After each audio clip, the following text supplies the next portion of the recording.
Dragon Ball Z. Rock the dragon, come get me. Rock the dragon Ball Z. Rock the dragon, come get me.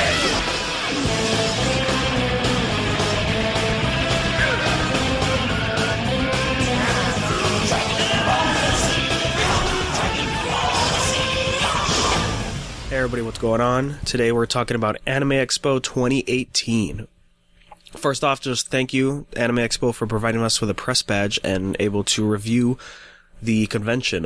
Great opportunities, of course.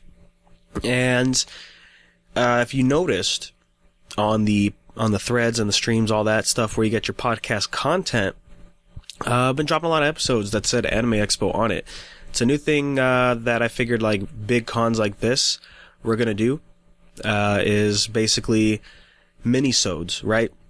If you don't want to wait for the full episode, which is what this is, then we'll just drop sections throughout the week. So example, like, panels that we went to, we did short episodes for that, and just uploaded them like the next morning, right? Or that night, depending when I have time to do it. And then like certain interviews, and all that. So that's going to be the future for the convention podcasts that we do. Just going to drop off, like, if we do any panels and stuff, interviews, guests, we're going to do that. And at the end of it all, after the con, it'll be in one compilation episode, which will be this one, right? And, in case you don't want to listen to them separately, or if you just didn't pay attention, it's like, oh, well, I might as well grab the big one, right? So, yeah, so everything after what I'm going to talk about the gist of the con as a whole, as like from a audience perspective, and just everything else overall, and then we're going to have the short clips play one after the other.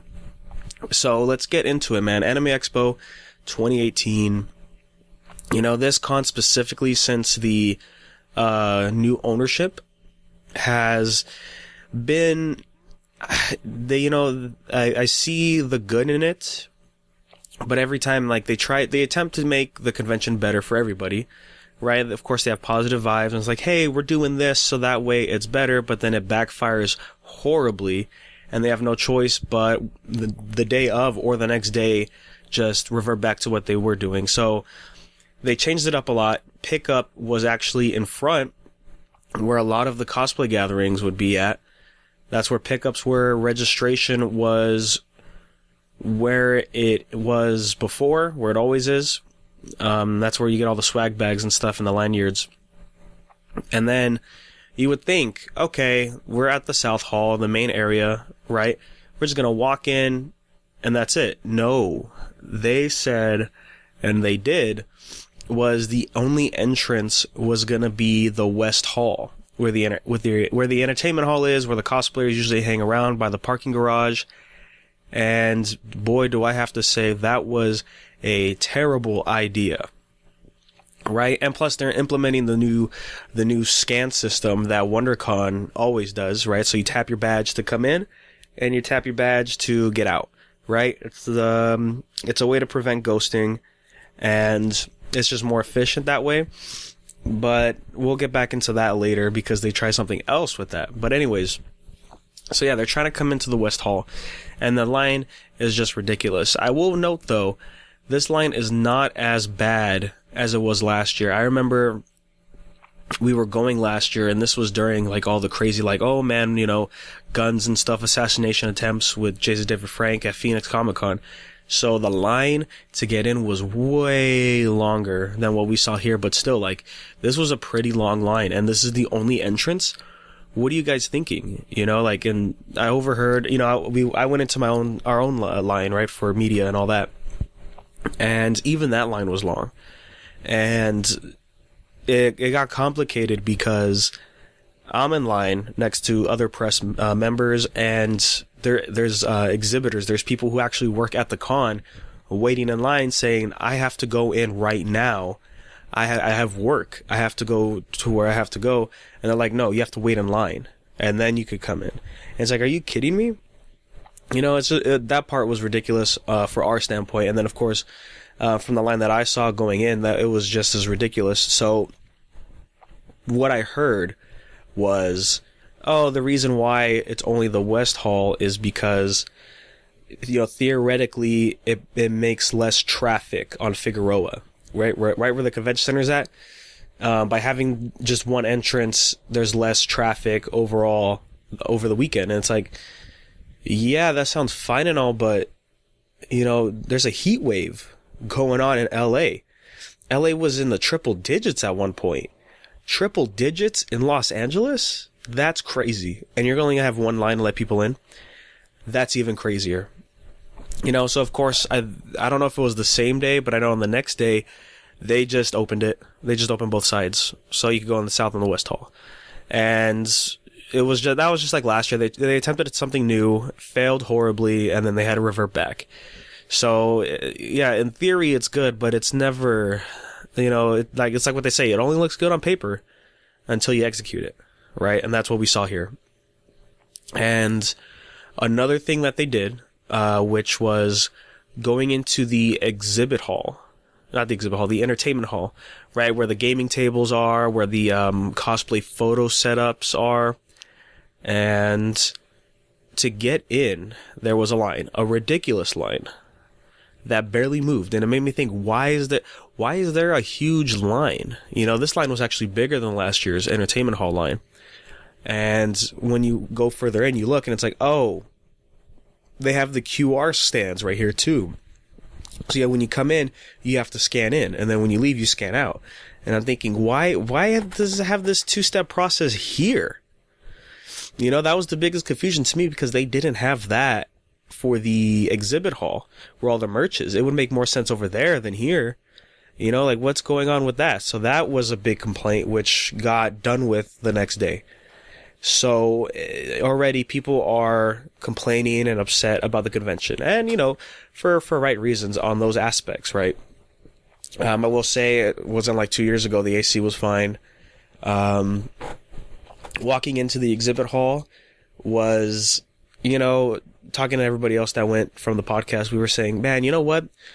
It's a cool con and all right going on so far, but the exhibit hall is mainly it just feels the same. You have the same big players in the front, and you have the same generic booths that go every year. There was a few booths that we did go to that weren't at AX before, and stuff that did feel refreshing. But overall, it's like, well, since I already know where the big players are, there's really not much else to do, like to spend my time and look around the exhibit hall. That was a little bummer. But of course, there was the great boosts that were there. And of course, shout out real quick to the boy 4i Clothing, man. I remember last year, it was his first time in the exhibit hall at Anime Expo, right? And it was him with Fua Fua, and apologies because I forgot what the other weeb store that was with them. But it took 3 of them to get one booth, and it was good. It was a good time. A little crowded here and there, but this year, Homeboy got 2, I believe it was 2 or 3 booths worth of space. Got his own big banners. He teamed up with another online shop. I forget their name too. I'll have the links in the description though, of course. And man, just busy every day. Right? Every time I would swing by, I'm like, yeah, I just want to say hi, congratulate the guy. And then I was like, oh my gosh, look at this big crowd.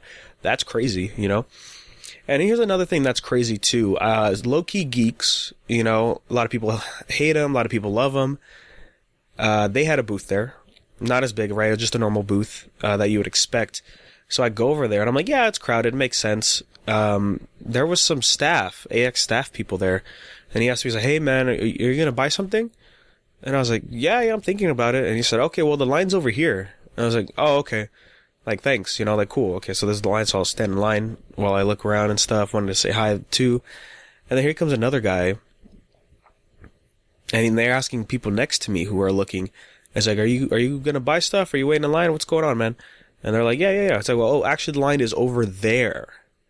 We're just bringing a few people at a time, so that way it's not crowded. And I was like, whoa.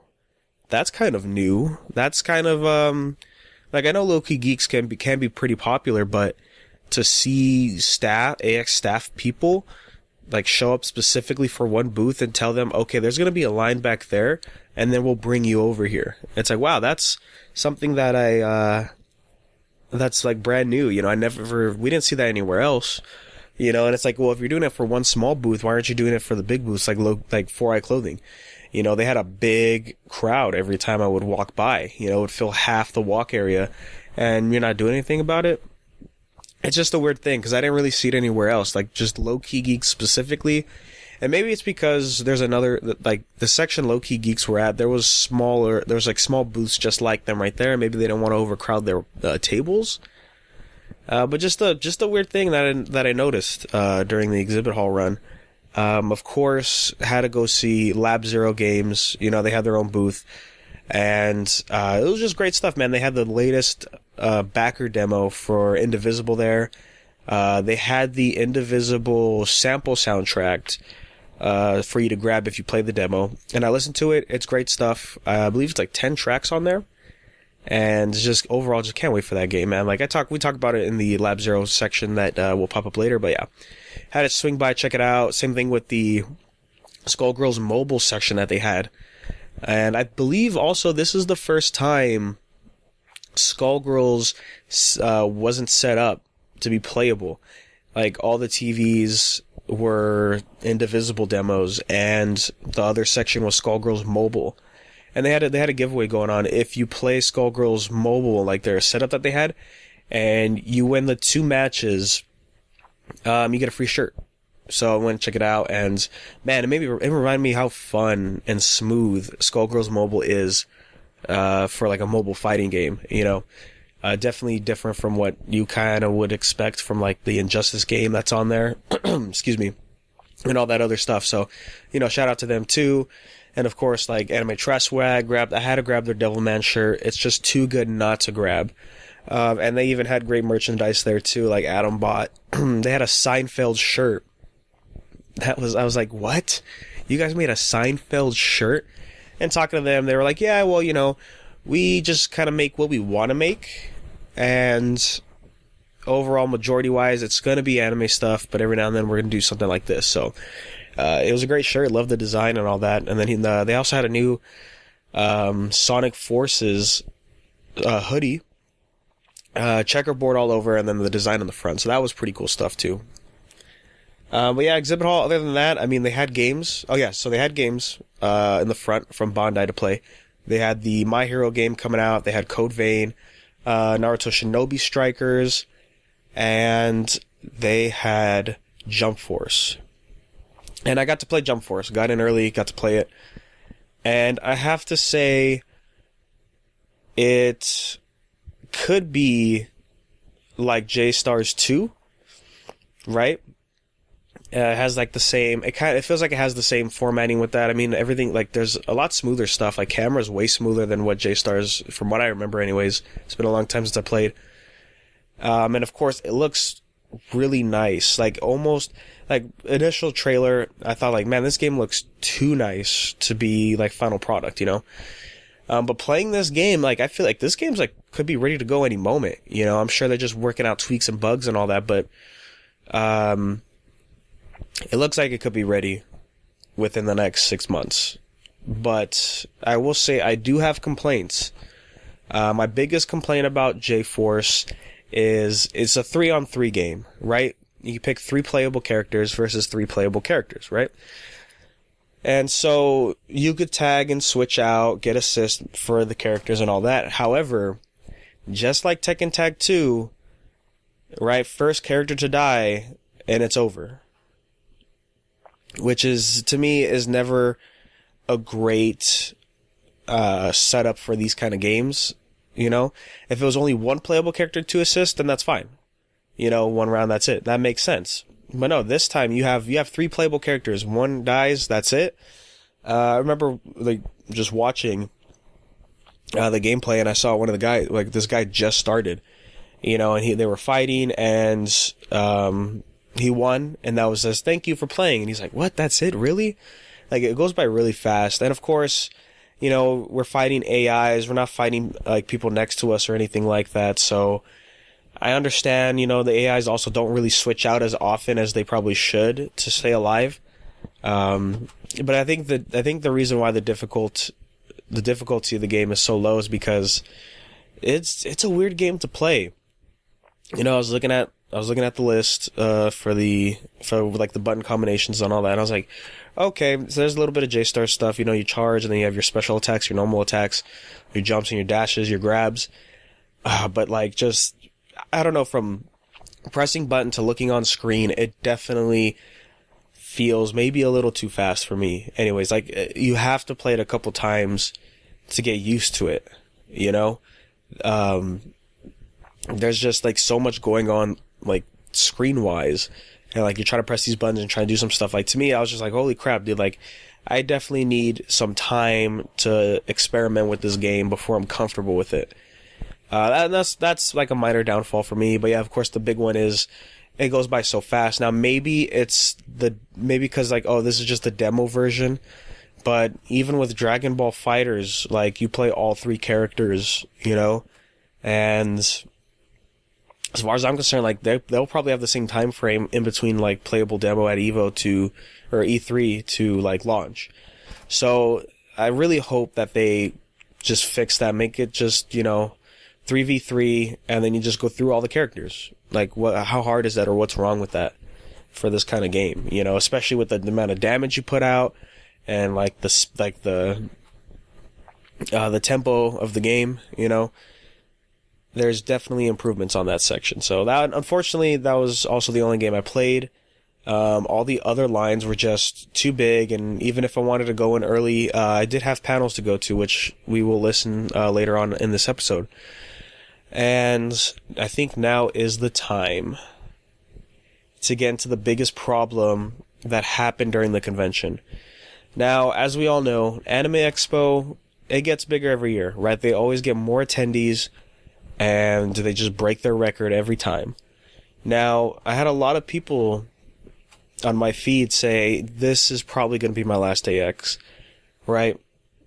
And of course, for me, like, just talking to one of my friends earlier about it, and he said, yeah, I mean, Friday was the worst day, because the line outside just, like, it would take you an hour to get in. It's like, oh gosh, and of course, like, I don't have that problem because I go on my own line, so I didn't know about that. But what I do know is, I was like, hey, okay, let's go to the Lounge 21, because none like Joshua was there. And I did see him earlier during his show. It was a great show. A lot more interaction than I expected from the audience in the lounge, who are probably just there to chill. But he did a great set, and he actually had people like come up, like form a little circle and just like, go with the hip hop. So that was great stuff. Glad that none like Joshua gets that kind of stuff. Kind of crazy how, like, he's the guest at Anime Expo, and it was a big surprise too. Like before we get into other stuff, like going through the schedule, I looked at him like, oh, a Nerdcore show. What? Really? Cool. Because last year they did that with Mega Ran, and he brought in Kadesh, Shub, and IQ. I was like, that's pretty cool, man. And now we see there's one more this year. I was like, nice. It was just NLJ. I think everybody else is busy, like, touring or whatever, or they just couldn't. Yeah, they couldn't get them or whatever. Busy schedules and all that, I can understand. But yeah, none like Joshua showed up. That was pretty cool.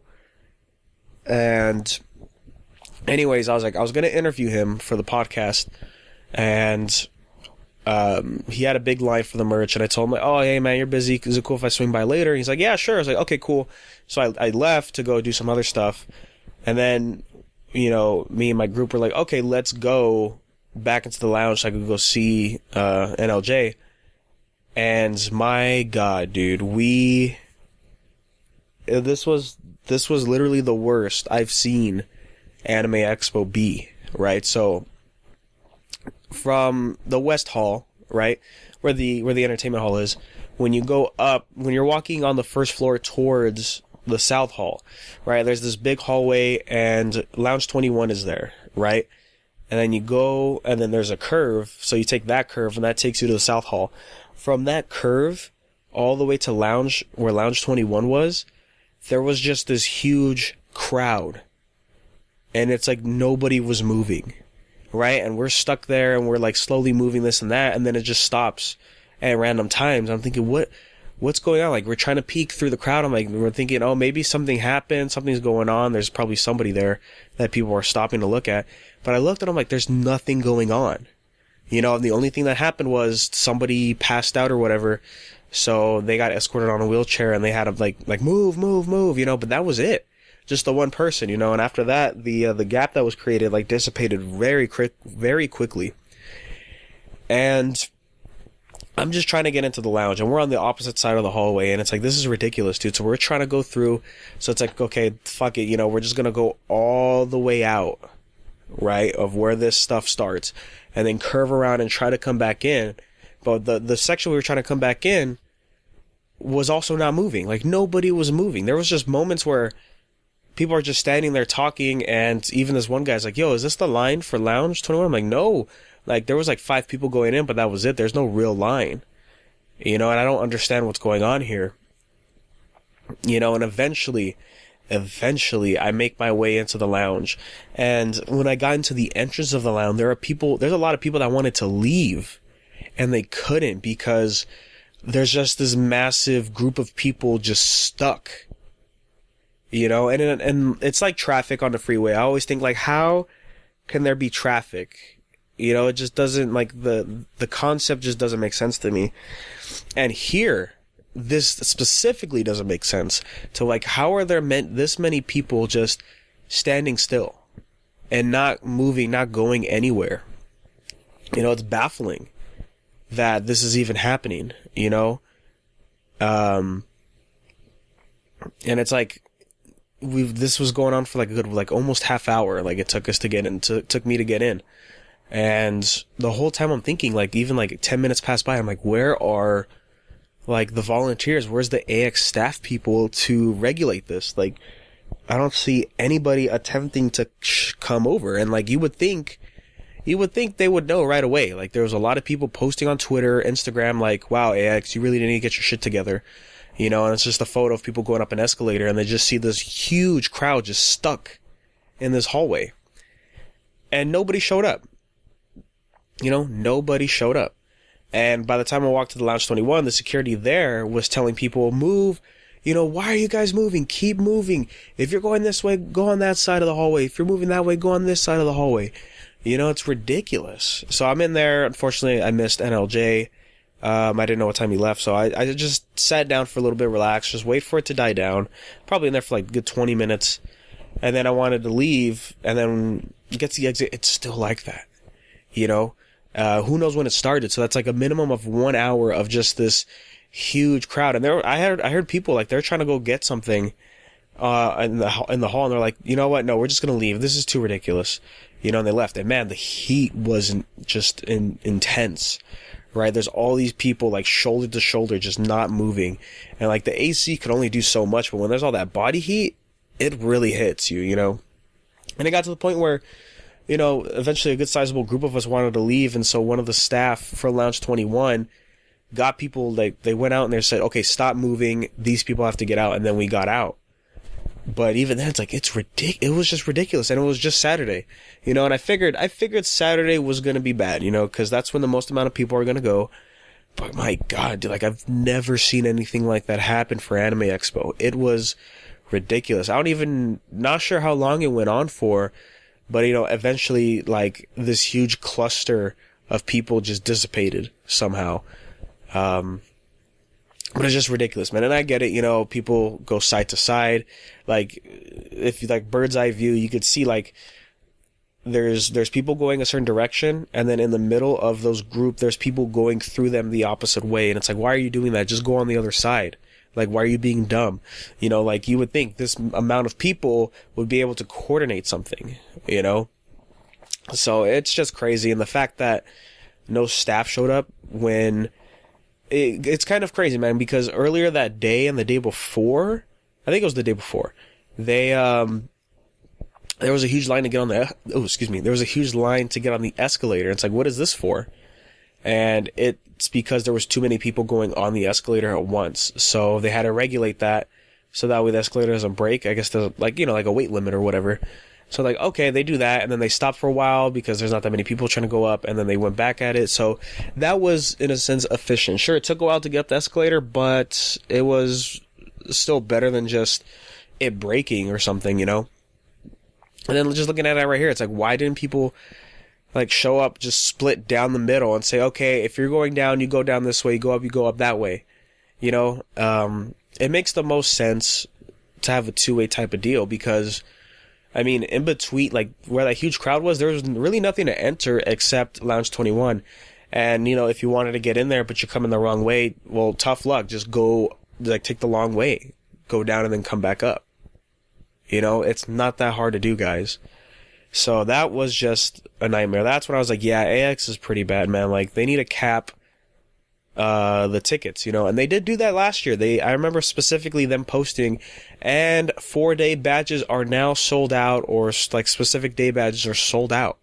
And it's like, oh, okay, cool. This year, they didn't do that. I don't remember seeing any specific post about Anime Expo stopping and saying, oh, hey, like, we're done with these badges for the week, you know? It's kind of crazy. But overall, I mean, everything else was pretty cool. We didn't check the dance like we usually do. From what Carl said, it was all right. We mainly just spent our time hanging out with the boys. Excuse me, you know, all the fam, checking out cosplays here and there. And that was pretty much it. I mean, I had a great time, of course. This is the most panels I went to in a good while for conventions. So that's a first. Also, just like a personal complaint was there was two specific panels I wanted to go to. One was Super Eye Patch Wolf and Mother's Basement, right? And they're pretty popular, you know, so I was running late because I was stuck in the Trigger panel. And so I rushed my way to get into the Super Eye Patch Wolf panel. And us being, you know, me being media, we get priority because we have to cover these kind of things. These type of panels are the specific type where we can't get priority, which kind of sucks. So I missed out on those panels, especially because I knew, like, well, if Super Eye Patch Wolf's going to get packed like that, you know, there's no way I'm going to be able to make it in Mother's Basement, and there's just no way I wanted to make that kind of line. So stuff did premiere there. Attack on Titan Season 3, Episode 1 premiered. They premiered JoJo Part 5. I missed both. Also, the My Hero movie. They also debuted one of the new Trigger animes, and one more too. So, I mean, it just is the amount of overlap that I had was kind of crazy intense. But the panels that I did go to, that I recorded about, were great times. So that's good stuff. I was able to see some stuff from JoJo Part 5. Right, the unfortunate leakage of the episodes. I didn't see much, saw some screenshots. I did see the opening for JoJo Part 5, and it is so appropriate. It is very good. Nothing like Part 1 through 4. It's its own thing, and I'm glad for it. It suits Part 5 the best. And it'd be cool to check out. Also, side note, people are complaining that Jornio's suit is pink and not dark blue like we got in the games. But then somebody pointed out, like, this was the first color that Araki chose, so this is technically the official color. And plus, as Araki states, there's really no official coloring when it comes to JoJo. So that's why Jotaro wears black and not his classic blue-red type of deal, you know? So it's like, okay, whatever. But I think that's it. One surprise was the Marriott had a DJ there, and there's a little party going on inside. So that was interesting. The hot dog people were there as usual, and like, I guess like LAPD or something was like kind of buckling down on them because me and Adam stepped out for a bit. We got some hot dogs to eat. And then, like, next thing you know, you just hear this noise. It's like, what is that? And I look up, and like every vendor that was up front are just moving away from the convention center. And it's like, oh man, like, they got told to move, and it's like, it's, as far as I understand how that kind of business works, is like you need a permit, I think, to be able to be there at this event and all that stuff. And, they probably don't have that. So, they shouldn't be there in the first place if they don't have it, But I think overall, other than that, and like heat aside, it was a good con. I enjoyed it. Yeah, again, like exhibit hall, there's a lot of the same stuff, so nothing really pumped about that. The entertainment hall was whatever, but it was great seeing everybody, right? Friends and people like Vampy. It was great to talking to her and Jesse right there. I saw D Pity, I saw Jimmy. If you see on my Instagram post, and of course, seeing Lab Zero, great stuff. 4i Clothing, all the anime online shops. Being at cons is pretty great stuff overall. And also shout out to, we'll get to them later in the episode, but Adam's friends, who writes the Curseborn Saga. Shout out to them for hooking up a book. No More Heroes, right? Their novel that they have, that's a companion piece to the Curseborn Saga, their manga that they're making. So that's pretty cool stuff. Indie American mangas. How often do you hear that phrase pop up in this kind of industry? So that's pretty cool. Make sure you stick around for that episode. And links to everybody is going to be in the description. It's going to be a big list. But of course, we got to help out any way we can, right? So thank you everybody for listening. Definitely a great experience. Again, thanks Anime Expo for providing the press badges. And, of course, we'll be there next year. As to cover, as part of media to cover the convention, but also at the end of the day, it's Anime Expo. It's, at this point, it's tradition. This is the first con I ever went to in 2011, and I've been going every year, all 4 days ever since. So it holds a special place inside me to go, as some of our other friends do. And plus, like the party scene there, we did go to a few parties. It was great times, great meeting new people. And that is, pretty much all I have to say for this section of the podcast. Be sure to stick around and then listen to the compilation of all the other stuff that I recorded from the minisodes. So again, that's going to be the new structure for convention episodes. If we do go to panels, have guest interviews on, it will have its own section, own episode, and then it'll be in a compilation like this one later down the line of the week. So there you go. Have at it, guys. Thanks for listening. Remember, it's unversepodcast@gmail.com. If you have any question, comments, and concerns, if you want to share your experience about Anime Expo, be sure to email us and say your pros and cons or whatever. You have your 2 cents in there. And if you want to stay updated, remember Unverse Podcast anywhere you go on social media. And as always, we will talk to you next time.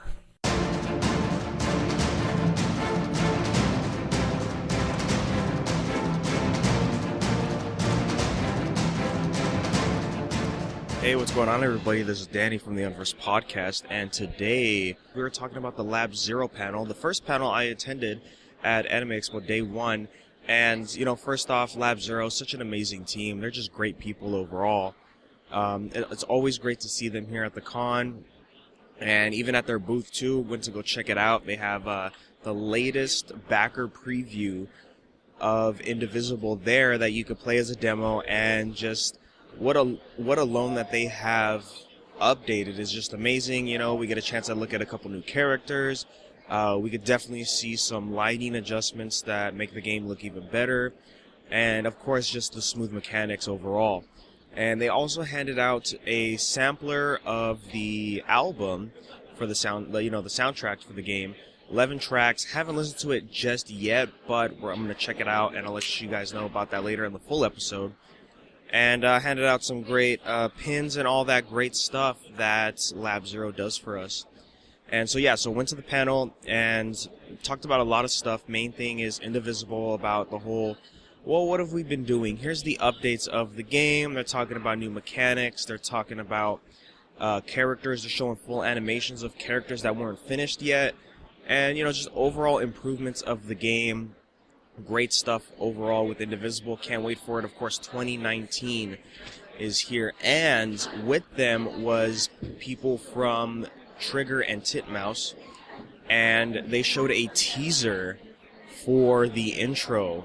If you guys remember that, they announced that quite a while back that Trigger was making the animated intro for the game. And the stuff that we got to see was really good, man. I can't wait to see what the full version is going to be. This was like a tease of a tease. You know, they just showed us what the characters are going to look like, the way the animation flows, backgrounds. You know, they even showed us the step-by-step from storyboard to early concept for animation and then to the final product of what they gave us. And just, you know, Trigger, just the animation that they do when they really do it, you know, like Kill la Kill and all that good stuff, it's just great. We didn't get to see a whole lot of the intro. I'm not really going to say much about it, but from what I saw, it's just going to be exactly as I thought it was going to be. Amazing. You know, guys. And they talked a lot about that and how they got into it and how actually Trigger, one of the guys from Trigger, wanted to do an animation piece of Skullgirls, which, of course, as everybody knows, that would be amazing. And he still wanted to work with Lab Zero, even though they couldn't get the whole Skullgirls thing in. And then, hey, what's this, Indivisible? Hey, let me talk to some people. Let's get this moving. And sure enough, you know, that's how they got the animation intro for the game. So that's pretty great stuff. And aside from all that, of course, you know, they talked about Skullgirls, their other game. And the biggest thing right now for Skullgirls is Skullgirls Mobile. They're talking about that, all the new adjustments, improvements. You know, we're going to have clans, new updates. They're no longer with Line, and they're actually doing it solo now, the company that Lab Zero is working with to make the mobile game. Apologies for forgetting the name. You know, I'm going to add it in for post. And showing a bunch of great content for the game, you know, updated relics and rewards for people with the negative servers that they had quite a while back. And introducing Parasol's origin story. Wow, like, to think we could still get more Skullgirls content, you know, through the mobile game is amazing in itself. You know, the fact that we're getting an origin story for a character, you know, and it's about, like, way before she joined the organization she's with. And it's mainly about her father and mother and, like, the whole situation with that, with original new art. You know, the story is going to be great from what we saw at the panel. And the other major thing that they announced is, of course, Squiggly's in the game. And they're actually doing a contest now at the panel, or not the panel, at the booth, where, you know, if you do these challenges, you know, you get some cool prizes. But they also announced that Miss Fortune is also coming to the game soon. We didn't get a date or a time frame on that, but we just know that, yeah, she's coming for sure. And long awaited. It's going to be great. They're basically just showing all the highlights of what Skullgirls Mobile is and saying, like, yes, of course, we're going to be improving on it, and we're adding even greater content. So what's there to lose, man? Go check out Skullgirls Mobile. You know, it's free, so you know, grab it on your mobile devices and check it out. It's actually a fun fighting game on mobile. You know, the type of stuff that they do on there, it does take keys from I remember when the Injustice game came out on mobile, it was very much like a simple fighting game where it had the right mechanics, but something did feel a little off. And here with Skullgirls Mobile, they are doing some great stuff with it. And we had some Q&As, and before the Q&A major announcement, Skullgirls is hopping on the Switch. They had help from a other developing team with the whole, oh, you know, it's a different console, so, you know, we're going to have to check all this stuff out to figure out what we're going to do to make sure Skullgirls stays Skullgirls on Switch. And, you know, of course, they showed the trailer for it there. Looked great. Glad it's going on the Switch. And, you know, before we get to Q&A, I just want to say, like, man, I'm really glad about the amount of people at the panel, because I remember, like, 3 years ago, you know, because Lab Zero, they would always do a panel here every year talking about Skullgirls, Skullgirls updates, second encore, this and that, about the game before Indivisible got announced. And, you know, not that many people there, and of course the feedback for certain questions wasn't what I was hoping for, and surely what they were hoping for, right? Like, hey, how many people pre-ordered Skullgirls Second Encore. Not that many people because, I mean, to be fair, most people play on PC, so I guess that's understandable with the content. But then when you come with the question like, well, since Second Encore's coming out, do I have to buy it again on PC if I already own it? That's the kind of stuff it's like, it becomes a little, the feeling that you get with that. But anyways, yeah, so we got to some Q&A stuff. They got to talk about some Indivisible questions and how, like, yeah, the backer demo is just here to show you that this is what the game is going to feel like. There's definitely different mechanics from getting characters. In the latest backer preview, they kind of showed that with Ginseng, where it's like, oh, you do a quest first, and then she'll join your party. They're not just going to willingly be like, well, I'm not really doing anything, so sure, I'll help you fight these people. Which is great. They mentioned cutscenes and all that great stuff going into the game pertaining to characters that you will obtain. They showed the full roster, too. At least of the main characters that they have. They're not including the 3 backer characters that got added or the guest characters. So these are the core characters that we're going to see in the game that is connected to Ajna significantly, I'm assuming. And that was all great stuff. And another question that came in was something I was thinking about as well, because I'm like, man, it's great that Skullgirls is coming on Switch. We're still getting that love and support that they're doing. And Indivisible's looking great. But, back in my head, I was thinking, like, oh, man, what if, maybe Ajna could show up in Skullgirls, as a thing like, oh, hey, if you get Indivisible, you could get Ajna as free DLC or whatever. Or they'll just release her as free DLC for Skullgirls Second Encore. But when they asked the question, can we see further content with Skullgirls Second Encore once Indivisible is done? The reply was, well, that is a great question. If we were ever going to make more content for Skullgirls, of course, it would be for Skullgirls 2. However, that's not looking like it's going to be feasible anytime soon.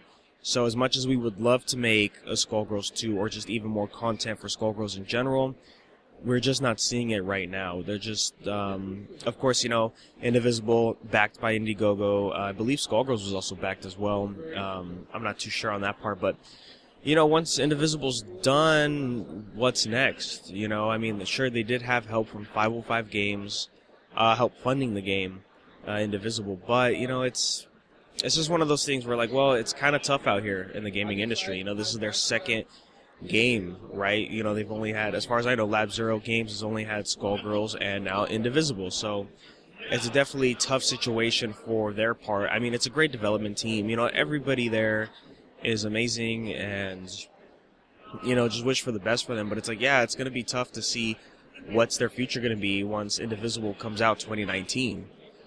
And hopefully, with the success of Indivisible, that will spur this launch of even more content from these guys, right? They mentioned, like, yeah, if you pre-order the game, there will be pre-orders bonuses that backers will also get. So, of course, remember, guys, you don't have to back it just to get it, because they are going to actually sell it. Let's get those numbers up, guys. If you haven't tried the demo, there's the free demo. That's the first version. It's rough, compared to what we have now, but it's the general idea of what Indivisible is. And yeah, honestly, it's just great content overall, Indivisible. That was pretty much the whole panel.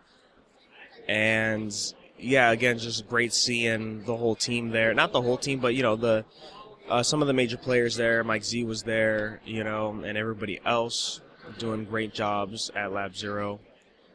And that was pretty much it for the panel. It was really great. I'm so glad to see so many people came in, and people were still coming in, even towards the end of the panel. So it's just great to see how far Lab Zero has become, from Skullgirls heading to EVO to getting funded for Indivisible, like a actually like full-length story RPG element type of game. I just wish for the best for them and hope to see more content from there. But yeah, great stuff in the Indivisible panel. That's pretty much all I have to say right now. Thanks for listening, guys. And, of course, yeah, stay tuned throughout the week because I will get these to you as soon as I can. These will probably be on the night of the panels, as you know, we'll be at the convention all day, and have to do slight editing here and there. But yeah, these will definitely go up as mini-sodes, and at the end of the week, if you want to wait, there's going to be a whole collection, right, as one episode. So that'll be the Anime Expo episode, and that'll also have other content like my thoughts overall about the convention and improvements and all that great stuff about the con. So right now it's just like, yeah, panels I'm gonna go to, we're gonna talk about it here. Unfortunately, I'm missing the Kill la Kill panel by Arc System and Trigger. They're talking about the game, and I just couldn't make it, scheduling and just my state of being currently, but I'm going to check out that because they do have it in the exhibit hall. So I want to see how much content we can get out of that, and we will let you guys know in the full episode. So thanks for listening, guys. Remember, unverspodcast@gmail.com. If you have any questions, comments, concerns, follow us on social media, and stay tuned for that full episode. Thanks, guys, and we'll be back shortly.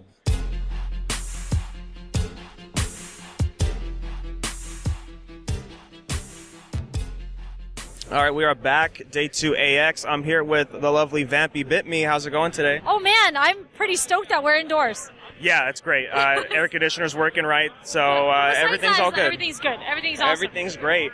So you've been pretty busy the past year and a half-ish, right? Yeah. You started your Twitch channel, which is pretty great. You're working with Bandai a lot. Yes. How's that process been for you since?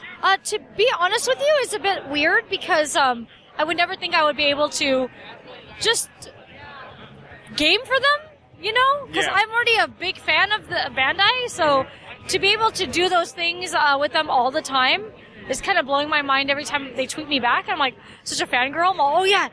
So it's really great. So I feel very blessed. Yes. Nice.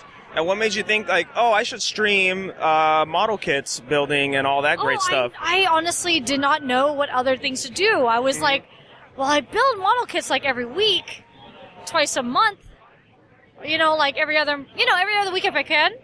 And my friend was like, you can build on stream. And I'm like, oh, for real?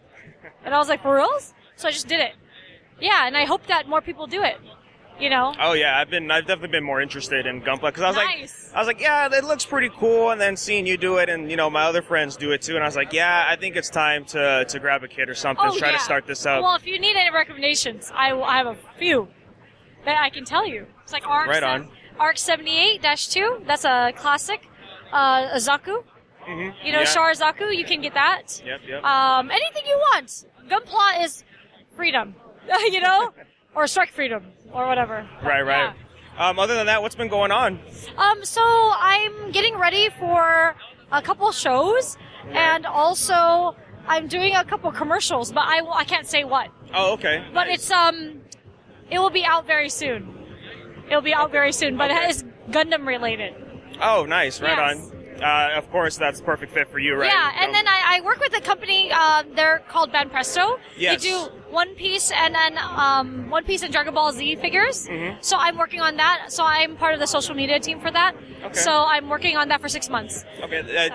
Are you they're doing the Coliseum thing again, right? Yes. Are you going to be working with that too? Yes. Nice. So I'm doing that for them, this year again. Okay, right on. All right, well, it's been great talking to you, Oh, Vampy. thank you so much. Super quick, because I know you're pretty busy. Yeah, you have that no concert worries. later tonight, yes, right? Yes, concert, Annie Song. Yes. So Annie Song's concert is very soon, and I'm really excited. So, yeah, that's why I'm not cosplaying today. You guys can't see it, but I'm not cosplaying. Any new cosplays you're working on? Yeah, I'm working on a Monster Hunter costume. Oh, nice. As usual. Another one. Yes, right, another one, yes. Monster Hunter, yeah. Okay. And that you always think of a different process when working with those kind of Monster Hunters? Yeah, because right now I'm doing scale mail. Okay. So I'm literally working with metal. Nice. With the O-rings, so I'm my hands are all jacked up, but and also armor, and then Foam? What else am I doing? There's a lot to do in that costume. Yeah, it's like leather work or whatever. Leather work? Oh, yeah, okay, yeah. nice. So, Yeah. That's it. Yeah. Okay, well, right, we'll make sure you all go check out Vampy's Twitch at Vampy Bit Me, right? Yes, that's right. Yes, and I do like how you changed the name to Vampy Kit Me when you work on the kits. That's pretty good stuff. Thank you so much. That was so cheesy. And what's the next con you're going to be at? I'm going to be at, Evo. Evo. Yes. Oh, yeah, Evo. Hell yeah. Gotta go to the fight game stuff, you know? Gotta support, so I'll be at Evo in Yeah. Vegas. Are you going to be there with Bandai, right? Or I actually be by myself, just as a fan. Just go as a fan, yeah. Just go as a fan, because I am. All right, So- any games you're excited to see at Oh, Evo? Yakuza! Oh, no, sorry. Evo? Street Fighter. Street Fighter? Okay, yeah. Street Fighter, Tekken, Guilty Gear, there's a Blaze Blue, like, Cross Tag. Cross tag, yeah. Dragon Ball. Of course, Dragon I Ball. can't wait for that. That's the first year. And yeah, there's so many other games. And yes, I'm also hyped for Yakuza Kiwami Hell too. yes. Yeah. Oh my gosh. Fist of the North Star, Yakuza, they're killing it right now. Sega's killing it. So Oh I'm yeah, I really just proud got of them. Zero the other day, so I'm definitely gonna be Oh playing yeah, that. dude. Yeah. Hell yeah. Okay, let me just tell you one thing. If you cry, it's okay. I cry too. Yeah. Okay. Yeah. I won't tell you the ending, obviously, but Yeah. I mean, there's no shame, right? no shame. I cried on stream. It was crazy. Yes, that's right. Yeah. I cried on stream, so yeah. All right, Vampy. Well, it's great seeing you Thank again. you so much. Thanks And, for having me. Of course. And yeah, this is it for the end of the mini-sode, so we'll be back later on in the week.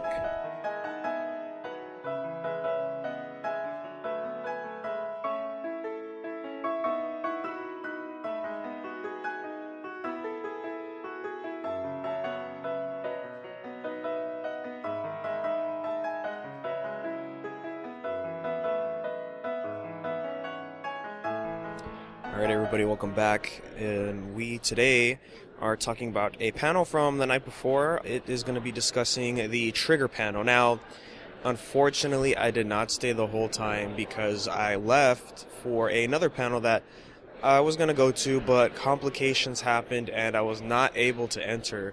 Unfortunately, it was the Super Eye Patch Wolf panel. I really wanted to check it out and see the guy John. You know, he's a great guy, does good videos and podcasts, so it would have been great to would have been great to check out his panel and talk to him for a little bit, but we didn't get to do that, so we're going to talk about what I did see at the Trigger panel, which is a good portion of what they showed, because I know at the end of the panel they premiered one of the new projects that they worked on that is coming out this year or next year. I can't remember what they said.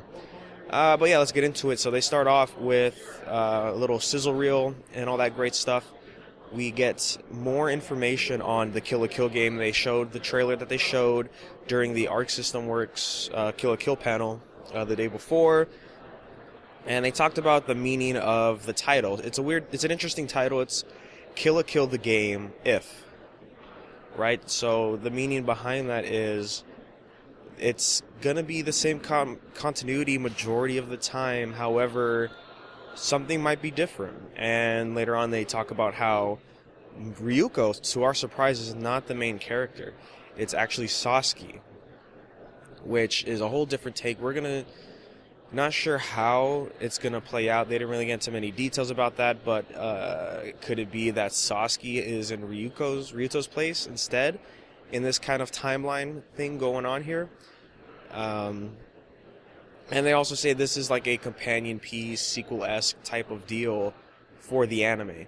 So that makes me believe, okay, maybe we're just viewing it from Sasuke's storyline majority of the time. Maybe stuff that we didn't get to see in the anime. For example, a final form to her suit, which they mentioned, and they said the name in Japanese, and we got a rough translation for it, so I'd rather wait until we get an official translation for it to talk about that. But yeah, I'm pretty excited for it to see what kind of design that they're going to pick for Satsuki, because I hope it's very unique, and looking forward to that game. It looks fresh, unbelievable, really crisp. A+ Games, I believe is the company's name. It's A+ for sure. They're making it. They did the Little Witch Academia game, which is also from Trigger, so these guys already have some history with each other. And it's written by the same person who wrote Kill la Kill. So it's also being supervised by Trigger. So this is basically Trigger. Essentially, they're making the game, right?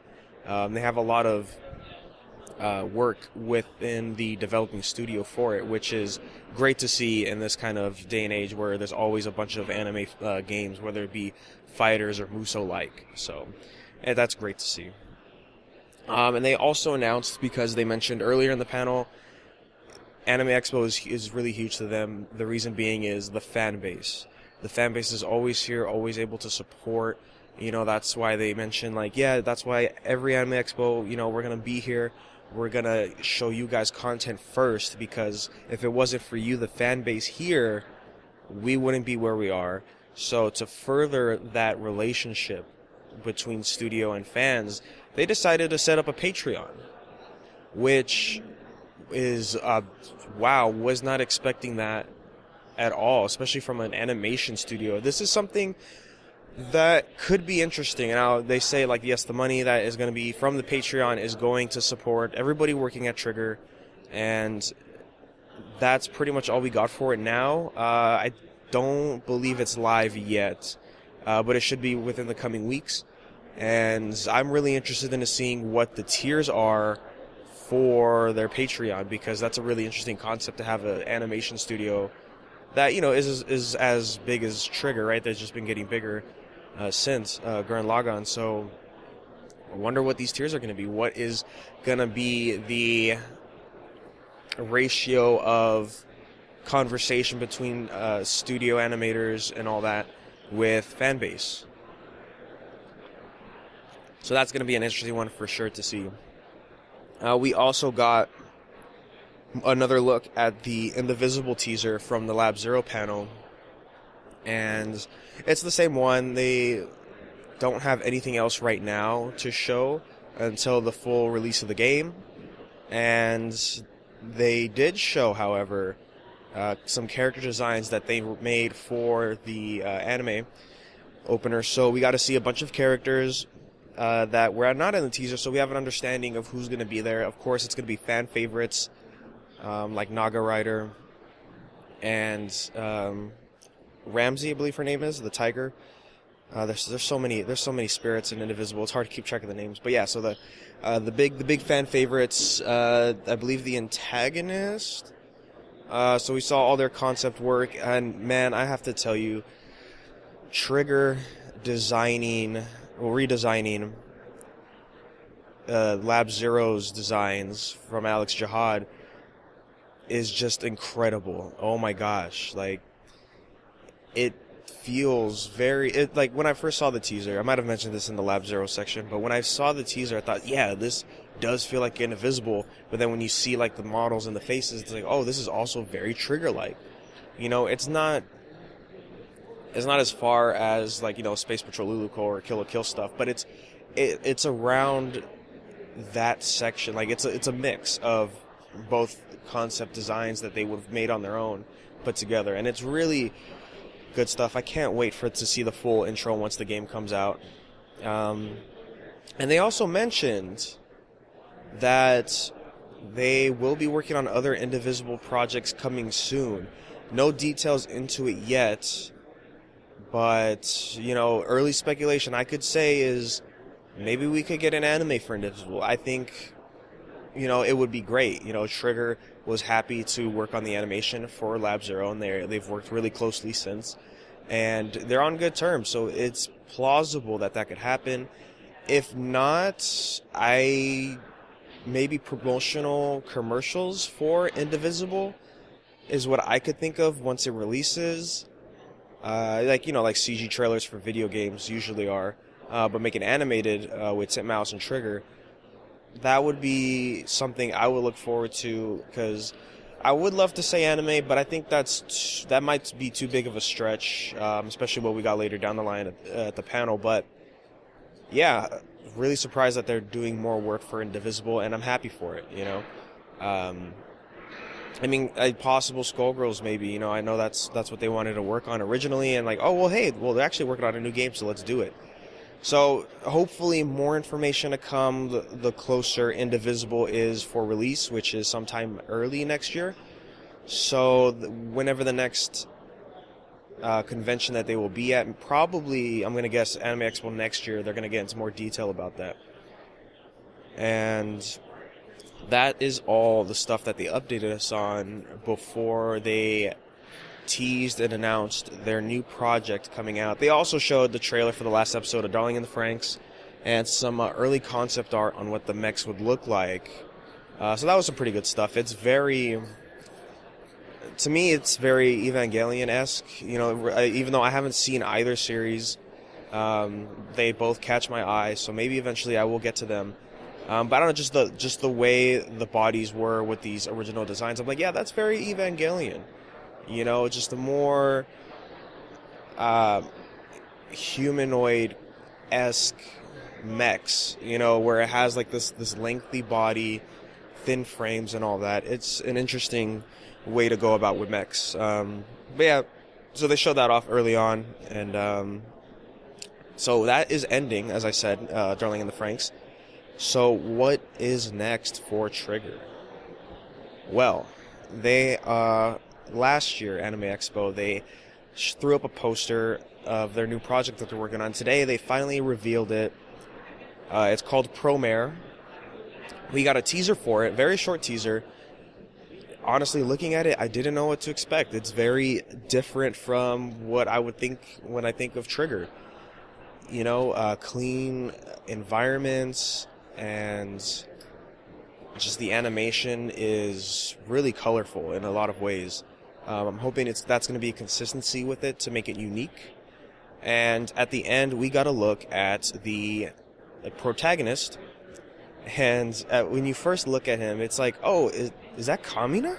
What's going on? And they made a joke where like, well, yeah, well, you know, our character designer, he's been doing that forever. They pulled up a 20-year-old piece of art from him. And it's like, yeah, see, that's just his art style, and like the hair is in the same shape and all that. So great stuff. So they go more into, it's called Promare, and the main antagonist name is Gallo. He is a fighter, but he's also a rescuee. And they didn't talk about it, but they showed his character model for what he's going to look like, and his left arm has a different skin tone to the rest of his body, so I am going to assume he lost his arm during a fire, and so that's why he's devoted into doing this. And I was like, okay, firefighter, cool. Wait, what? But we saw a mech in the teaser, so he's a firefighter with a mech, and like the environment looks like New York City. What is going on in this anime? It is very interesting. And of course, I think the main premise is, yeah, he's a firefighter. His mech, it's called Matoi Tech, which looks like Gurren. So it's like it's almost one-to-one Gurren, just a different like outer structure, but everything else is very similar, which everybody kind of had a crack at the panel. It's just like, it's like, oh man, like, oh, is it Kamina? Oh, look at that, it's Gurren, it has to be, right? And they showed off some sketches of what like the attack animations would look like in the show. And yeah, they're going with like the fire extinguisher type of deal going on with it. So I just really don't know what to think of, because there was a lot of stuff not a lot of stuff, but there's like a lot to question from the teaser. Like, what was these crazy explosives? We saw this hand come out of the shadows, and I think it's going to be on the same premise as far as like how Gurren Lagann goes, where, oh, we're just living this type of life, and then next thing you know, they're flung into this completely new area, new things to do, and using their wits to somehow overcome that. So I think by having our main character for Promare, Gallo, be a firefighter, and then all of a sudden he has to be in a mech and fight otherworldly beings, and him using his skills as a firefighter to counter that somehow, could be pretty interesting. And yeah, the art style is really clean. It looks great. They actually let us not really quote unquote take a photo of the main protagonist, which I might upload on our social media announcing that this episode's release. But yeah, really, really clean, looks great. Can't wait for it. No release date or anything like that for Promare, but that is what they're working on. And it's gonna be the same. It's gonna be the trio basically of Trigger, right? That did Gurren Lagann, that did Kill la Kill. You know, all the great animes that they've produced. It's just them again, coming back, retelling another story. And it's going to be great. You know, we had some great laughs and stuff during the panel. Very humorous, right, as you could say. We got a video call from the staff that couldn't make it out here to LA. and it was just a good time overall. And that is pretty much where we left off. The last thing I saw anyways, was the concept art for the environment. And yeah, it's very different from what we usually see Trigger do. Very clean cut, very geometric, cities, right? Very I think they said American approach, right? And of course we're thinking, oh, like New York, because to me it's like, oh, there's all these tall buildings and this like the middle downtown area. It looks very New York to me. So that in itself, plus with the mechs, is like, what is gonna happen in this anime, you know? And I'm all for it because, you know, Trigger handles ridiculousness pretty well. So definitely looking forward to Promare. If I want to say maybe 2019 is where we're going to see a possible release, trailer early 2019. Depending how far in they're working on. They were very joking. They were joking a lot about where they're at with the project. But usually when companies have something to show, like a teaser trailer, and they don't this is clearly made just for a teaser. Like, this is not going to be in the anime whatsoever, from what we can tell, you know. So we'll see. We'll see. Hopefully next time they're at AX or before that. So can't wait for Promare. And that is pretty much all I have to say about the Indivisible. All I have to say about the Trigger panel. Unfortunately, because again I had to leave early, because I wanted to go see the boy Super Eye Patch Wolf, and unfortunately couldn't go. So we're not going to have an episode on that, but we do have other episodes planned for the rest of the 2 days. So look forward to that. It's going to be a lot of great content. Can't wait for it. And thanks for listening again for this mini-sode, and we will be back later in the week.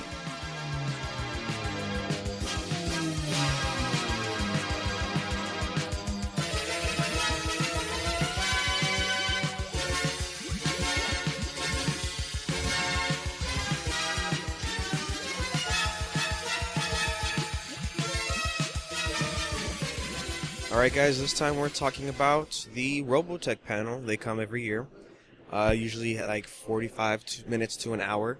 And as every panel that I've been to for Robotech, it is here's what we've done. We're catching you up on all the latest stuff that we are doing and producing and winning. And you know, you don't, at this point, I unfortunately don't expect a lot from a Robotech panel, because the past maybe 3 I've been to, it's been mostly the same stuff where it's of course like they announce a lot of the same stuff to remind the audience, hey, yeah, all this is happening and here's a couple new things.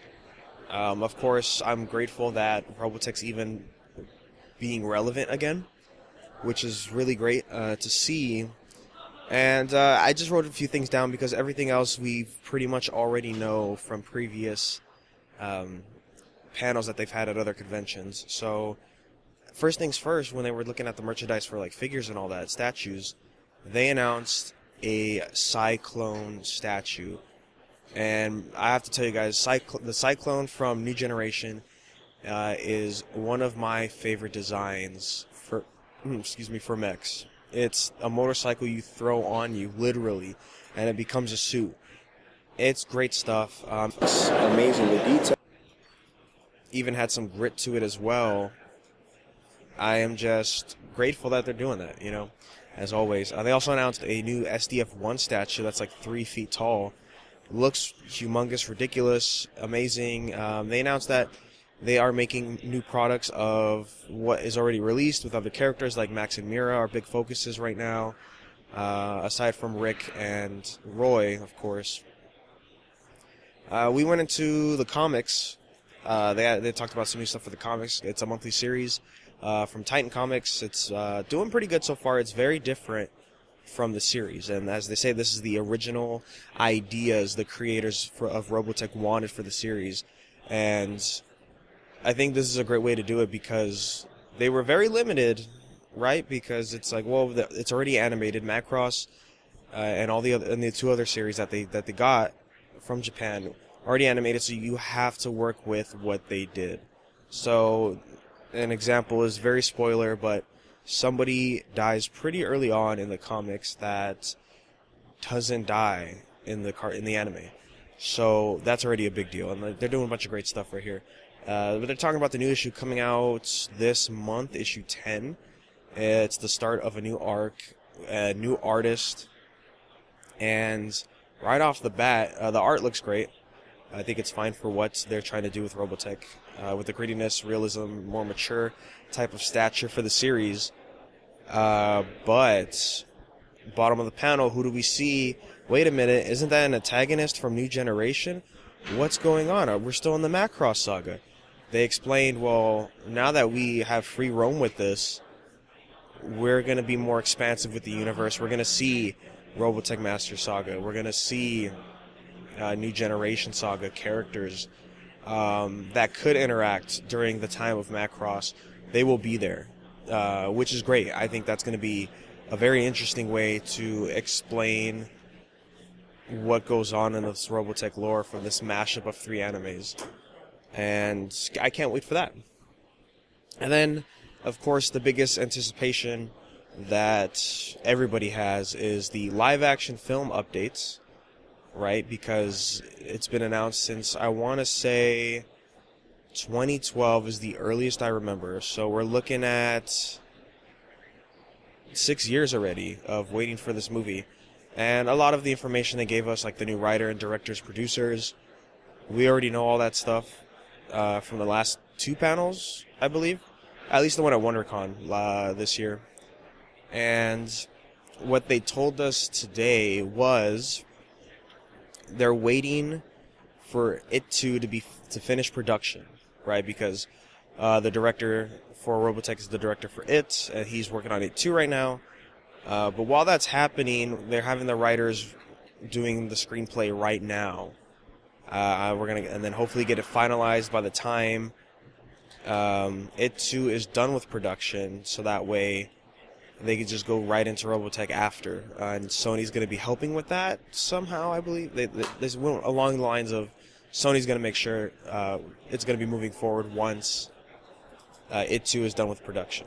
So that's another thing I want to talk about is Sony, right? Sony is the main reason that Robotech is relevant again, because they want it to be relevant again. If they're big fans, is what the Robotech people have told us, is Sony's big fans of the series, and they want to make this work. So they are making sure that everybody knows what Robotech is by the time the movie comes out. And that's a positive thing, but also to me, I feel it's kind of pushing some stuff, right?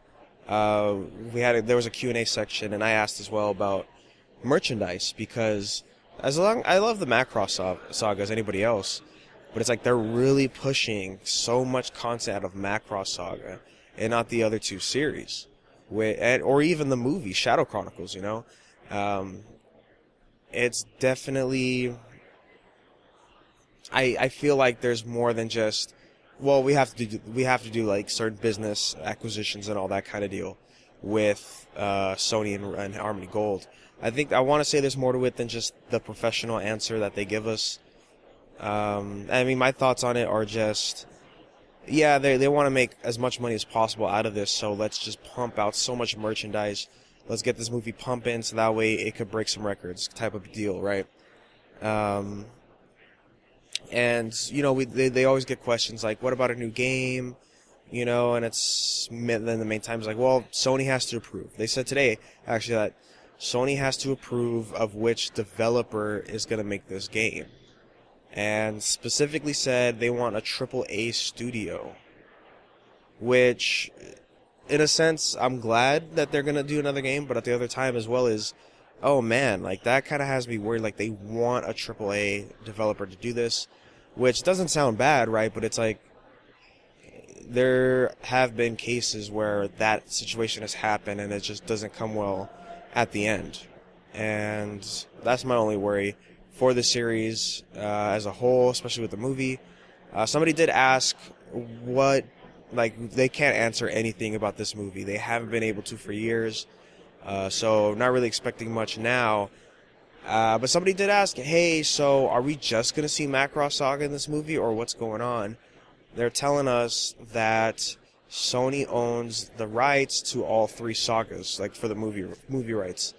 So they could go any direction, is what he said, which is interesting. It's probably going to be Macross Saga, though, honestly, with the way that they're going with everything Robotech right now. It's all heavily focused on the Macross Saga. So that's probably what the movie's going to be. And yeah, just to talk about the movie real quick. I don't know if I've talked about it like this. I don't know what the direction they're trying to go for, right? Because they're like, oh, we have some producers that worked on 300.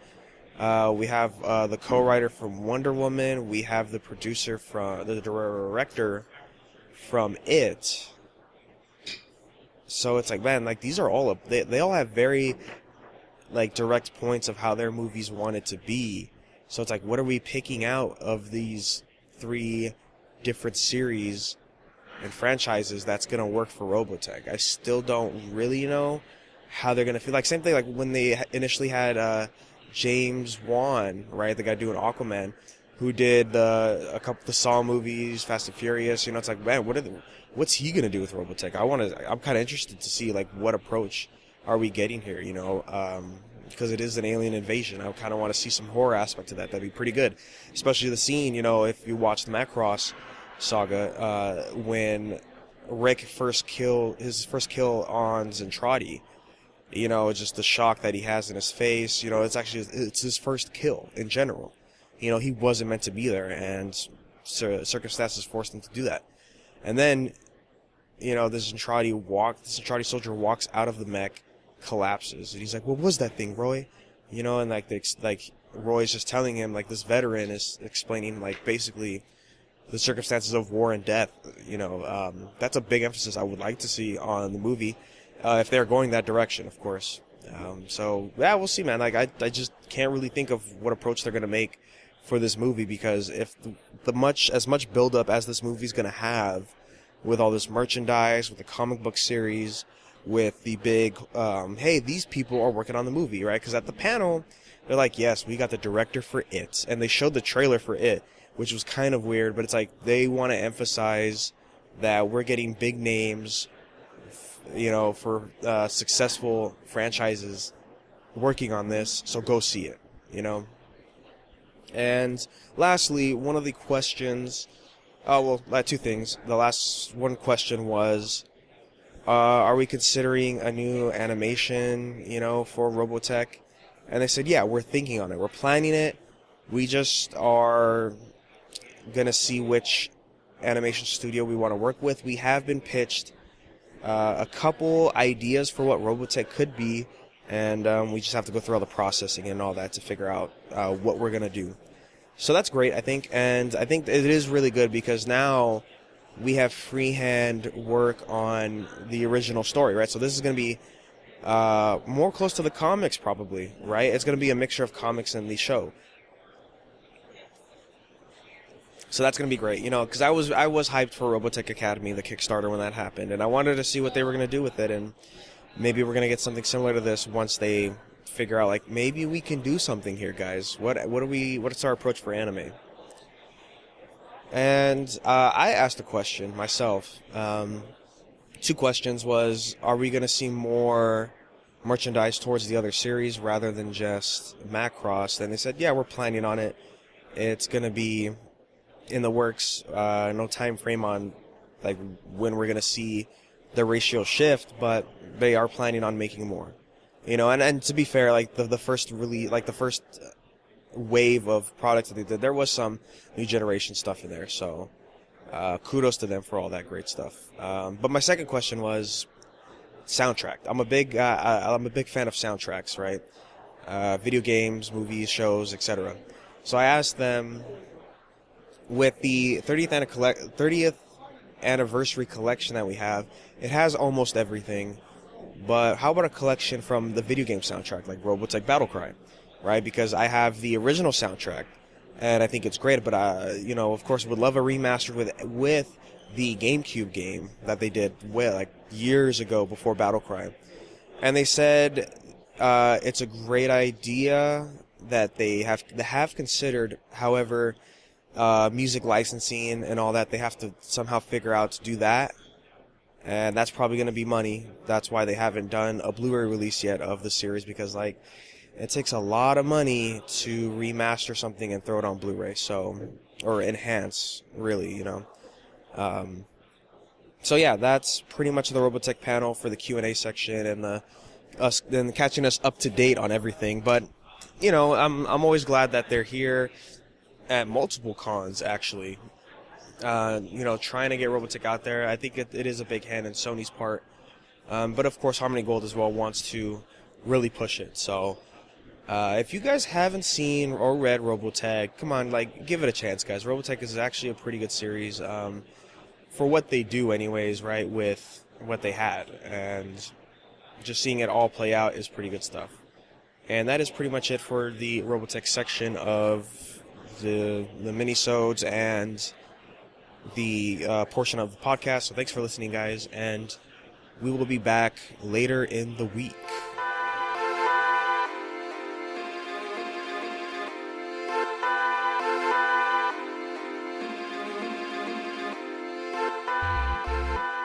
So we're here at the Curseborn Saga booth in the exhibit hall, and to my left we have... Hi, I'm Bodhi Cloud. And Adam's here too. What's going on, fellas? So, what's going on with this Curseborn Saga here? You guys got a lot of stuff over here. First off, I want to introduce Ace over here. He's one of the creators. He's one of the Four Lords. He's with us as well. Curseborn Saga is a fantasy book series that we've been working on as a crew for 8 years, and recently developed into a manga series. The first book, No More Heroes, came out last year, along with the manga, Volume 1, To Whom Fate Smiles. The next book will be coming out in about 2 months. It's called The Soldier Games. And also, hopefully, we'll have Volume 2 and Volume 3 by the end of the year. And basically, the story takes place on these 2 floating countries in the sky and follows the adventures of these 2 brothers and how they set off into the world to find and accomplish their dreams. That's right on good old classic fantasy stories, right? Yeah, it's total high fantasy, man. Everything that you could want. There's romance, there's the most epic villains you could imagine, there's brotherhood, there's betrayal, there's everything. It's a rad story. And we have a really solid team working on it. We've been doing it, like I said, for 8 years. We have Sean Lamb in Singapore doing all the manga illustrations, book illustrations. We have John C. Poole based out of Paris. He paints all the book covers on oil paintings for each book cover, full 3-foot canvases. And then we have us 4 as the creators, and it's been a solid run so far. That's great to hear, man. And how's it been right now at Anime Expo? I know you guys are doing the exhibit hall for the first time, right? No, actually, we've done Anime Expo. This is our 4th year in a row, and we'll be at Comic-Con in 2 weeks. That'll be our 3rd year in a row at Comic-Con. And sorry, I just gotta sign this poster. All right. And no, it's sweet, man. Honestly, Anime Expo is I think our favorite show. It's my favorite show for sure. I love this one. People dress up a lot more, and it's like you get the people that just truly love our niche little yeah. We got our first cosplayer this year too. It's really cool. He dressed up as Kai. He's standing in front of our booth right now, just killing it for us. Yeah, that was one of the sickest things I've seen, dude. It's really cool to see someone come and cosplay one of your characters, you know? Oh yeah, totally. I mean, you really can't beat that. Like, when you have the community like this, I mean, I can honestly see, like, ever since I saw you guys, first met you guys, saw you guys at cons, it's like, I can see you guys growing, and I love it. I love supporting you guys. That's why I really want to, put you on the podcast, so I'm excited. Well, I really appreciate it, and it's like an honor to be here with you guys. I hope that more people start to find out about our stuff. I mean, it is really small. At Comic-Con, we're literally like the only local indie authors that I think like have a booth in that thing, other than outside of Artist Alley, and it's definitely hard to break out into the world with like just coming to these cons and doing this stuff. So it's cool to be doing these podcasts, and yeah. Oh yeah, we try to support as many like small kind of things as we can, because there's so much great content out there. Like it's got to be spread out somehow, Yeah, for sure, 100%, man. Yeah, it's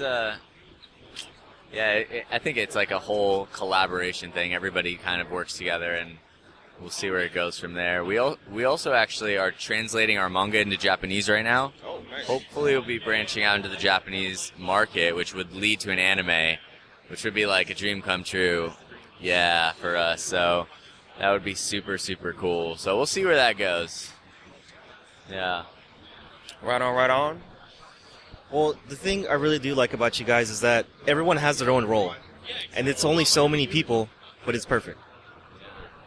Like, when I first met you guys, I met every single one of you. I even met the illustrator, and it was just the greatest time of my life. You know? I loved it. What would that have been? That would have been Anime Expo 2016. Last year, no? Yeah, I was last year at a say? game show. Yeah. Yep. That was a great show. That was actually the first time I heard Gabe sing "Zombie Girls Are Cray Cray" live. Remember? Yeah. Yeah. That was such a sick show. Shout out to Gabe Valentine, Digital Lizards of Doom. He's a badass. He should be here. Okay, what do you guys really want to know? Okay. What I really want to know is what really started this whole project. Like, what really put you guys, all your heads together and kind of was like, you know what? Let's do it. Well, it really all started with me. I had this really great idea. I was eating some pizza, and I just thought, basically the entire story came to me in a flash of lightning. And, I called my three friends up, Bodhi, Ace, and Guts, and they were all together. They were all like playing some video games in a video game store, and it was after hours. And actually, it's really funny that they were so stuck playing one of the demos in the video game store that the place got robbed, and just like people kept taking video games and leaving, and then it would be like mobs of people were coming in, they were grabbing, and they were just like playing this video game. They all got fired. And so they were fired, and so they had nowhere to go, and so they came over, and we sat down, and we just started working on the story. We just started, 3 fired guys, and yeah, it was cool. And the guy eating pizza, that was me. And yeah, I shared my pizza, and that's probably. Yep. 619. There we go. So what made you choose the genre specifically? Actually, when we very first started, it was Vampires on Earth. Yes, that's true. It was Vampires on Earth. And then we were like, oh my god, we don't want to do fucking vampires. And then the biggest decision was when we decided we didn't want to do Earth. Then it was just like... Kind of. I mean, Earth is still there. No, I know, but like when we decided to move the initial creation away from Earth, then you went from having all of these rules that were defined and all of these religions and all these people, races of people, to blank nothingness, right? And then it all started with one vision. You remember it? Come on, the one scene, the Dawn of Faith scene that you thought of. That was like tell them. It was there's this war, this battle called the Battle of Transgression. This comes way later. This is like massive spoiler, but Just since tell them it's the so dream. far Just tell them the away, dream, what you saw. Don't tell them any names or anything. Just because at that point in time there was no names. thousands of people fighting on this like dark, desolate battlefield, and like as they're fighting, like pillars of light, like one huge pillar of light comes down, and like 40 miles out in the world another huge pillar of light comes down, and these 5 pillars of light come down in the world, and it's like basically what happens is these pillars choose these people that become like the chosen ones in this world to Brian bring an end to the God of Death's reign, dude. So I was like, he woke up and was like, that was like what we kind of built around. It was kind of funny. We kind of like, the way I remember it was we had this moment and we kind of like build a little backstory for it. And then once we got a little bit backwards, we realized it like freed up a little bit to go forward. And you get forward to a certain point where you didn't have enough backstory. And then we kind of like went like this. And then before I knew it, I was getting a call from Bodhi and he's like, dude, okay, so I just did the beginning of time. And I'm like, bro, you went all the way back to the beginning. He's like, yeah, I got it. I got the beginning of time. I know how it all started. We started to joke that we were prophets and we were actually writing the story of the future, of the past, which is the future. So, yeah, it's cool stuff. That's cool. That's awesome. And then how did you guys come across the illustrator, the one in France? So John C. Poole was a colleague of mine when I was going to school in university in Japan. Did you say colleague? Yeah. No, they weren't colleagues. They would drink together and sing karaoke and play. And John C. Poole would probably yell at He was a colleague when I first met him, and then we became best friends. He, by the way, had a massive afro, which was hilarious. And if you let Bodhi's hair grow out, it also turns into a massive afro. So they connected on massive afros. We were like, #afro? Oh my god, are we best friends now? There's no character with an afro yet. Dude, just wait. Actually, when we were first putting the story together, we decided we were all going to be story creators, and Bodhi was like, I think John C. Poole, he had known him for a long time. He's like, he's a master linguist. He's the one who's got to write the story. And then it just got so big that he was just like, damn it. There's no way I could tell him all this. I might as well just write it down myself, and then, yeah. In order to tell him, I would really have to write it. Yeah. You know? So, it's a pretty good cosplayer right there. Yeah, so, and then I didn't really know how to write at all, and I was like, alright, screw it, I'm gonna give it a shot. Sat down in a coffee shop one day, I think it was on like April 1st, 2011, something like that, and just started writing, and I wrote like halfway through the entire Curseborn saga in 6 months, and then spent the next 6 years editing like the first 3 books. The first one just came out last year, and the second one should come out in like a couple months, like I was saying earlier. So, and the writing gets easier. It was definitely, I was shitty.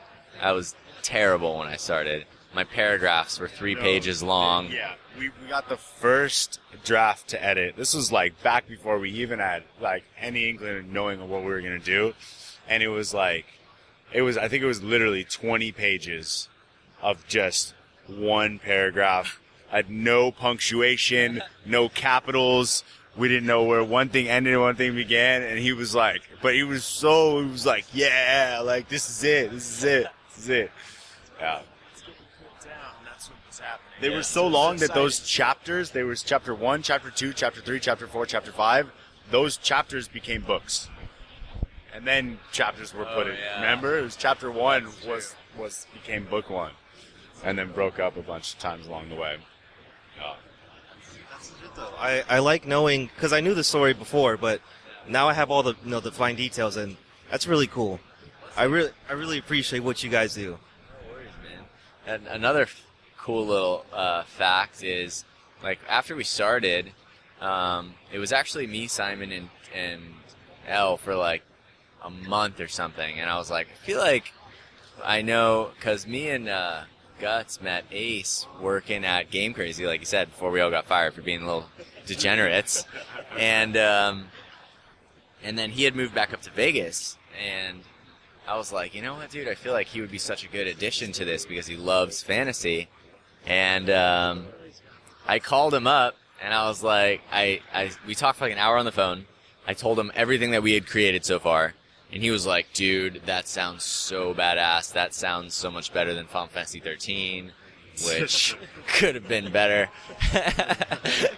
And then I was like, well, what are you doing? You want to just move down here and start working on the story? And he's like, I'm currently walking home. I just got evicted. You know what? Fuck it. I'm coming down.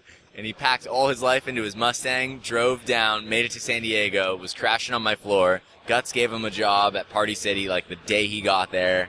And I have a picture of his bank account statement with like 30 cents in it after paying gas to get down here. He's literally in the dumps, broke, and came down, and that was the start of the Four Lords right there. Yeah. Nice. I also noticed that you have a bunch of posters here, different art styles going on. What's going on over here? Yeah, so like I said, we have two main artists. One is Sean Lam. He's from Singapore. He does all the manga illustrations. Okay. The second artist is John C. Poole, like one of my best friends from Japan. He lives in Paris, and he actually paints with oil paints all our work, or all his work on canvases. He paints all of our book covers. So yeah, it's because they're a completely contrasting style. But when I look at them, I feel like they match each other in a way, if that makes sense. Oh yeah, definitely, because it's always great seeing this, like, different works with different perspectives on art. Yeah, and it really shows like how you could define a character and still get the same feeling with a different art style. 100%, man. And like when we sat down, there was like, I mean, obviously you look at, we call him Jisei, John C. Poole. When we look at Jisei's version of Kaim or Storm, and you look at Sean's, they're totally different. And you know, when Jisei started to do it, he was like, "Is it going to be a problem that I draw Kaim?" And I was like, "Dude, you know what? You draw Kaim exactly how you want, how you see him, and because that's the truest form of your art, and that's what we're looking for." And so that's what you get when you look at his work. It's how he views the characters. And I think that's so cool. Yeah. We have this thing with him. They always end up looking older than they do than we imagine, and we always give him hell for it. Yeah. So. Right on. Anything else to add, Adam? Nothing. Just I'm glad that we got you guys on here, and I'll definitely send you guys a link. We'll keep seeing you at the convention for sure. Guts, come jump in here on this podcast. Say hello. Hi, how's it going? My name's Guts. Gatsu. Tell us a funny story. Yeah, a story about one of the stories of Curseborn that you remember. Something. Stories of Curseborn. It could be Respawn. Okay, so so one of the. Okay, so are you allowed to be adult on this podcast? Yes. Sweet. Okay, so we have like a crew, right? We have the Curseborn, and then we also have the Deathless. And one of the things that I love about this is we get to travel with all of our friends. We get to experience different things. One of the things that we love to do when we get here to LA is go to Wi-Spa. I don't know if you guys know that spot. So one of the nights that we were here, hotel didn't work out. We had to stay there overnight. And I don't know if you've ever been there, but it's essentially a giant room where all you have to sleep on are these tatami mats, these little tiny skinny things, which sounds really nice and nostalgic and everything until you have to do it for the entire night, and then your back hurts and you don't want to be there. And the next thing you know, you got this like older dude next to you who's sawing wood like all night, just like snoring up a storm, and you don't want to be there anymore. So that's the situation we were in. He was out like a light because he doesn't care. He was out like a light because he doesn't care. Shanks and Bodhi here. Well, I myself couldn't sleep. Ace had segregated himself away from everybody else too. But Frankie, who's also part of our crew, part of the Deathless, he was sleeping right next to me. Well, he couldn't stand it either, so he left and then went up onto the balcony. About like 3 a.m., I wake up, I can't sleep anymore. I go up there and I'm looking for Frankie. I'm like, oh, he must have like stepped outside. And I'm sitting up there and I'm having a cigarette, and I look across the way and there's this couple, and they're going at it up on the balcony, and I'm like, wow, okay. I mean, nothing's showing. They're wearing blankets and everything like that. But there's this poor guy underneath blankets, like right next to him. Like he is, I'm talking inches away from these two, just like going for it. And I'm like, that's a little bit too much. So eventually, like, they finish. I'm about to finish my cigarette. She's finished, so she comes over and asks me for one. I give her one. And they actually, like, threw a blanket over the guy next to him. Oh. And I was like, well, I mean, hopefully it wasn't, a used blanket or something. But so then I'm just sitting up there, and then the blankets come off, and it's Frankie, our buddy. And he was, like, asleep next to him the whole time. So he came over. And, it was funny. I got to inform him that he was unwillingly part of, like, his first threesome. That was, like, the first story that came to mind for myself. Oh, yeah. But, no, man, I really enjoy this. I've got stories that, like, I can pass down to my family now and my kids. Maybe not necessarily that one. But, yeah, I love this. I love what we do, man. And, yeah. Yeah, right on. Great stuff. So where can people find you for updates, purchases possibly? The best way to contact us is through Instagram at Curseborn Saga. You can also go to cursebornsaga.com and we have a Shopify account. But best way is just Instagram, message us, and we'll let you know where we're going to be. We're going to be at Comic-Con in 2 weeks in San Diego, and then Salt Lake in September. And yeah, that's about it. Follow us on Instagram. We're live right now during this podcast. See? Hey! That's all. Well, right on, guys. Great seeing you. Hope the best for the rest of the week. And yeah, go check these guys out. Links in the descriptions, of course, as always. And we will be back later in the week. こいつ本当にいい性格してる。返して。俺の関心返して。I thought we was homies for life. Me too, but I thought we was trying to get out of this bullshit. You live in a fantasy, homie. Keeping it G ain't nothing. You ain't gotta like it cause the hood don't love it. You ain't gotta like it cause the hood don't love it. Watch a young show his ass I'm puppy. I got the whole block bumping. You ain't gotta like it cause the hood don't love it. You ain't gotta like it cause the hood don't love it. Watch a young show his ass I'm puppy.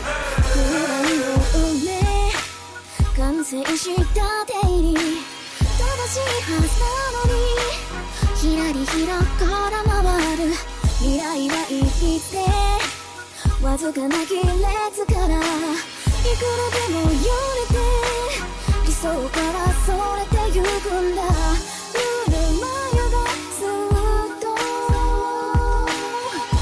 冷めてゆく音がしてた道を変えるのなら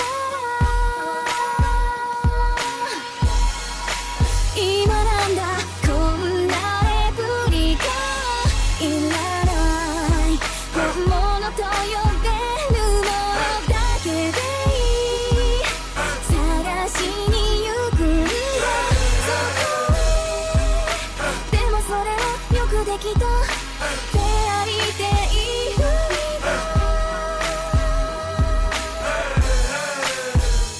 Compton to Baltimore, I'ma kill it. I buy a Morgan the minute. The public house, the plastic couch of a Section 8 tenant. The Regal window is tinted. The air conditioner broke, but I'm cool enough to ensure you my ride is an Eskimo. Huh?